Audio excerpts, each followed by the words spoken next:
وعلیکم السلام ورحمۃ اللہ وبرکاتہ۔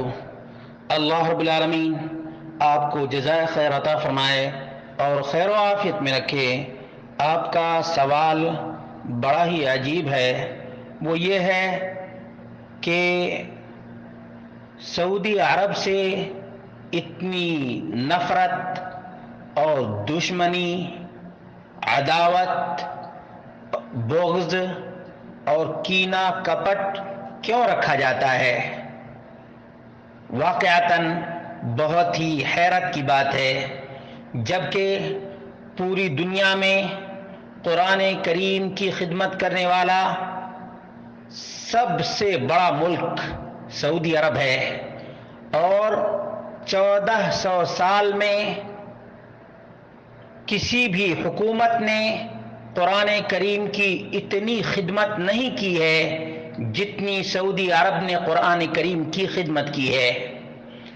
نبی مکرم صلی اللہ علیہ وسلم کی سنت کی خدمت کسی بھی حکومت نے 1400 سال میں اتنی نہیں کی ہے جتنی سعودی عرب نے کی ہے، اور انسانی کاموں میں جس قدر حصہ سعودی عرب نے لیا ہے، آج تک دنیا میں کوئی ایسی مسلم حکومت نہیں جو اتنی خدمت کی ہو۔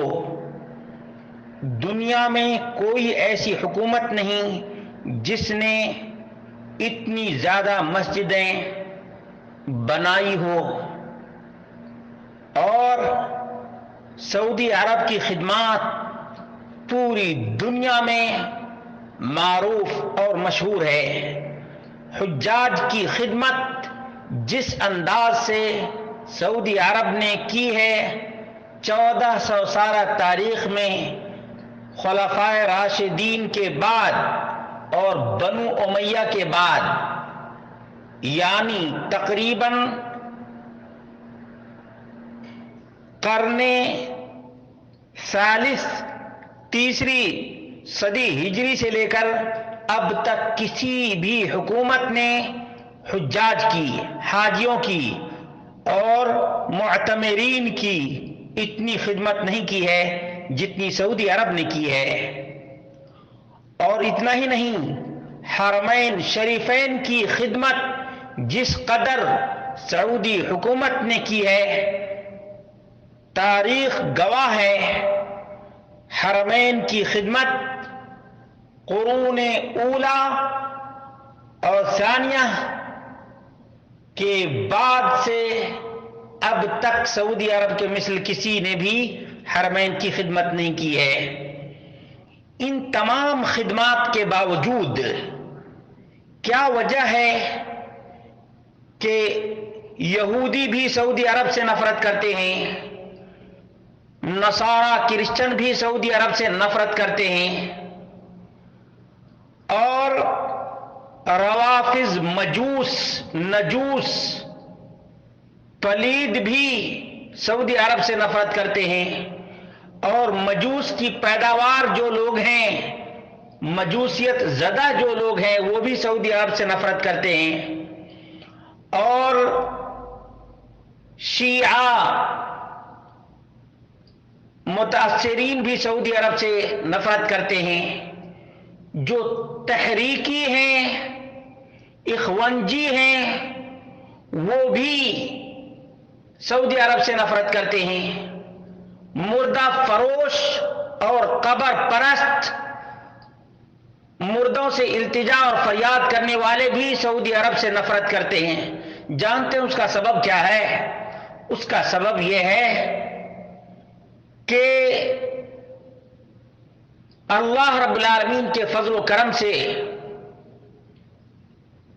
بہت سی خرابیوں کے باوجود سعودی عرب توحید و سنت پر آج بھی قائم ہے، آج بھی قائم ہے، اور توحید ہی وہ چیز ہے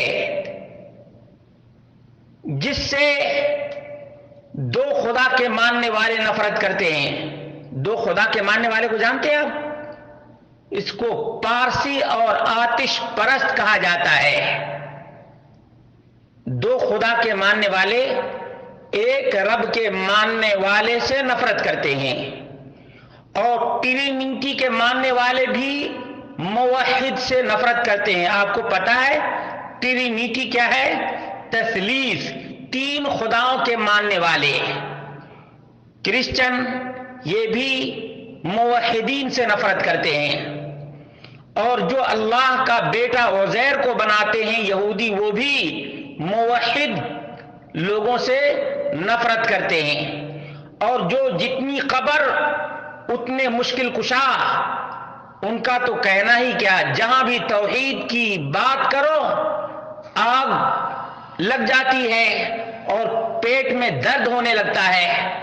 تو خلاصہ یہ ہے وَمَا نَقَمُوا مِنْهُمْ إِلَّا أَن يُؤْمِنُوا بِاللَّهِ، نفرت کا، انتقام کا، کینہ کا، عداوت کا، سب کا سبب کیا ہے جانتے ہیں؟ توحید ہے۔ میں آپ سے پوچھتا ہوں، نبی کریم صلی اللہ علیہ وسلم سے بڑھ کر کوئی اچھا انسان اس دنیا میں آیا ہے؟ نہیں۔ لیکن کیا نبی مکرم صلی اللہ علیہ وسلم سے پورا مکہ توحید کی دعوت کے بعد نفرت کرنے لگا تھا یا نہیں کرنے لگا تھا؟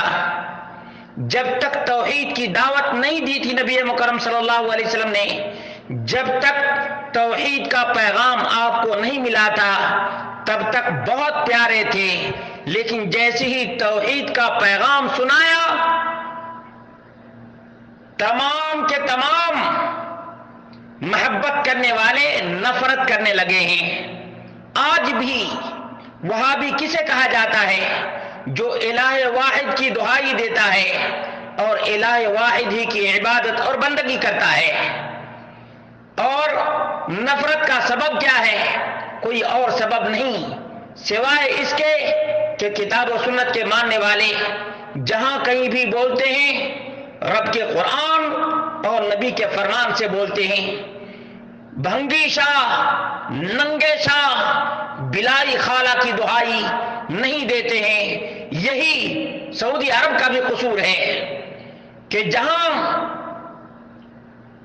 درخت کی پوجا کی جاتی تھی، جہاں حجر کی پوجا کی جا رہی تھی، جہاں شجر کی پوجا کی جا رہی تھی، جہاں قبر کی پوجا کی جا رہی تھی، وہاں محمد رسول اللہ صلی اللہ علیہ وسلم کا پیغام سنایا گیا اور بتایا گیا کہ نبی مکرم صلی اللہ علیہ وسلم نے فرمایا، علی تم جاؤ اور جہاں کہیں بھی اونچی قبر دیکھو اس قبر کو زمین بوس کر دو، صرف ایک بالشت رکھو۔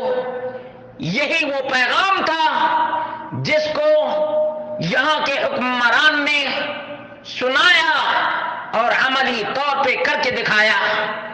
اور اسی وجہ سے آج سے 70-80 سال پہلے بھی نفرت اور عداوت رکھی جاتی تھی، اور آج بھی نبی مکرم صلی اللہ علیہ وسلم کی سنت پر عمل پیرا ہونے کی وجہ سے سعودی عرب سے نفرت کی جا رہی ہے۔ تو یہ نفرت کرتے کرتے مر جائیں، لیکن موحدین کو تکلیف تو ہو سکتی ہے، لیکن بال بھی بیکا یہ مشرکین، یہ ملحدین، یہ زنادقہ، یہ دو خدا کے ماننے والے، اور جتنے کنکر اتنے شنکر کے ماننے والے، اور جتنے مردوں کی دہائی دینے والے ہیں، یہ اپنی ناک زمین پر رگڑ کر مر جائیں گے، لیکن موحدین کا بال بیکا تک نہیں ہوگا۔ اس لیے کہ موحدین کا تعلق رب کائنات سے ہے۔ موحدین رب ذوالجلال والاکرام کی عبادت کرتے ہیں اور محمد مصطفیٰ کی اطاعت کرتے ہیں، نہ اس پیر کو مانتے ہیں نہ اس پیر کو مانتے ہیں، رب کے قرآن اور نبی کے فرمان کو مانتے ہیں۔ اگر یہ موحدین کا قصور ہے تو اس قصور کی جو سزا ہوگی وہ بھگتنے کے لیے موحدین تیار رہے ہیں، تیار ہیں اور تیار رہیں گے۔